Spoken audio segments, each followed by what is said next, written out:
Syariat itu yang berhubungan dengan tata cara, aturan main, gameplay. Kalau yang Islam harus sholat nunggang-nungging. Masa saya sedikit karena saya menolak itu, Pak. Karena buat saya itu simbol.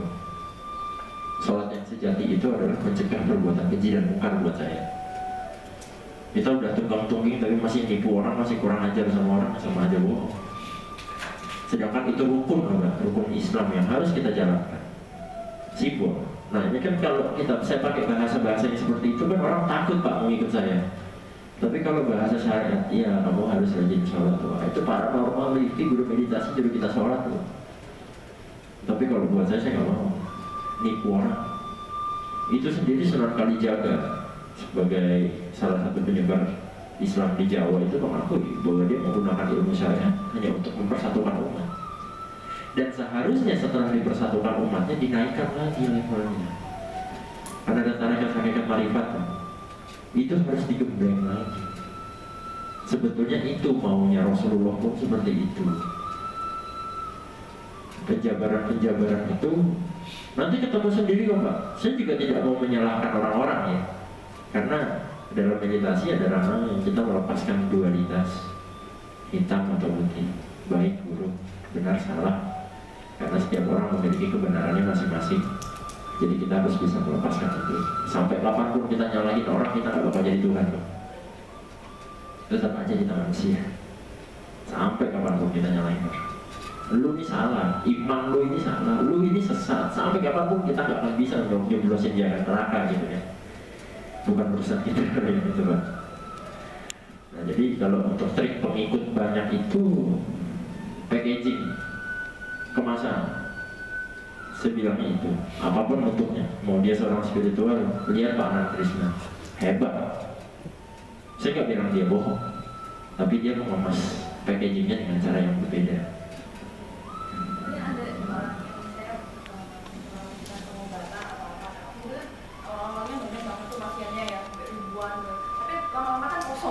Bilang mana, tapi kalau aku lihat di video Pak Sain Baba itu sampai dia meninggal tuh masih banyak pengikutnya, tapi kan nggak maksudnya bukan cerita apa atau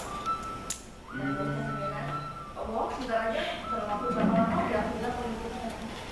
Pasiennya UGB masih hilang ya kan Pak, tapi pasiennya Umi Zubaidah belum tentu, karena Umi Zubaidah belum terbongkar.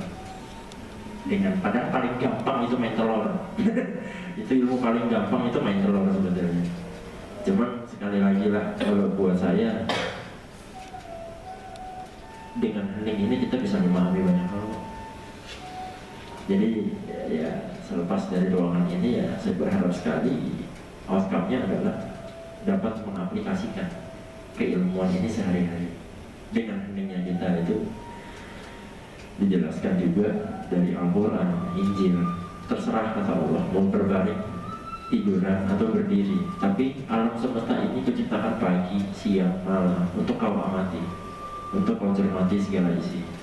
Lalu kalau dia sakti dan bisa nyembuhin orang, terus mau ngapain?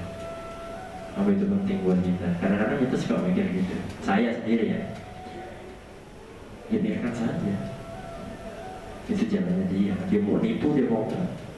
Toh memang kita dari dulu senangnya ditipu kok, dibohongin sinetron ya senangnya dibohongin dengan ilmu itu. Nanti akan ngerasain deh benar, keluar dari ruangan ini, iya ya selama ini yang kita anggap itu keren begitu doang, karena itu yang saya alami, itu yang benar-benar saya alami setelah saya belajar sama pengalaman. Habis hampir puluhan juta ya, untuk sertifikasi nyari sana, dan banyak yang di meditasi gak hanya satu, patahnya di sini semua. Yang kelihatannya keren gak penting, mau nyembuhin orang pakai apa teknik gimmick apa, sebetulnya kita bisa nyembuhin diri sendiri. Nanti polanya kan saya ajarkan bagaimana caranya. Oke, kita lanjut lagi. Metode dasar meditasi dan sekarang kita lanjut. Mengapa meditasi jadi sangat sulit? Yang pertama, nafsu indrawi. Nafsu indrawi ini seperti tadi, distraction antara bau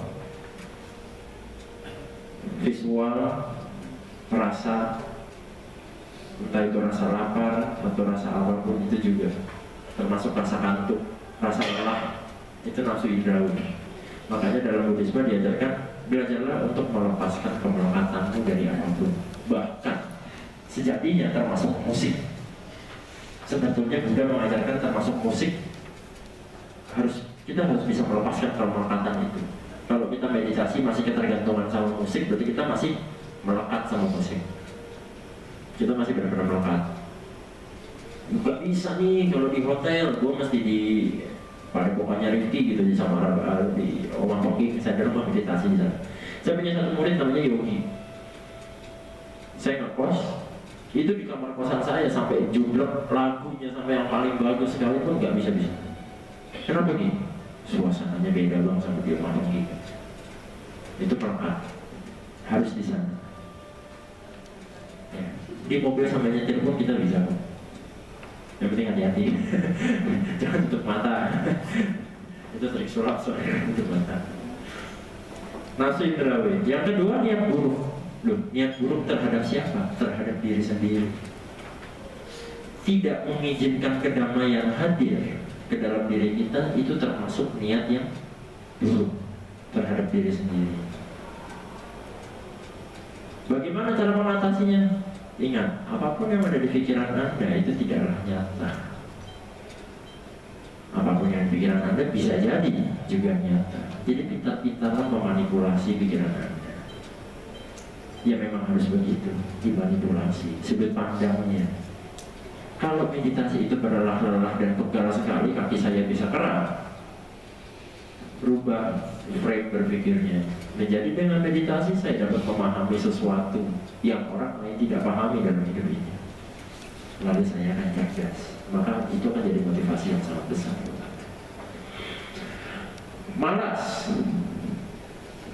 Malas meditasi. Malas meditasi. Pasti ada rasa malas, buang-buang waktu. Ingat lagi motivasinya sederhana. Tapi rasa malas itu menjadi sangat besar. Pengganggu yang sangat besar nomor 2. Yang pertama nafsu indrawi. Itu paling sulit. Tapi bukan berarti tidak bisa dilewati. Pasti bisa. Hanya sekedar proses dan hanya berlatih. Itu aja. Kegelisahan. Apa yang menjadi kegelisahan? Masa lalu adalah bagian dari kegelisahan. Gelisah dengan tempat situasi, gelisah dengan kondisi, itu adalah bagian dari kegelisahan. Lalu keraguan, ragu terhadap siapa? Ragu terhadap diri sendiri. 1.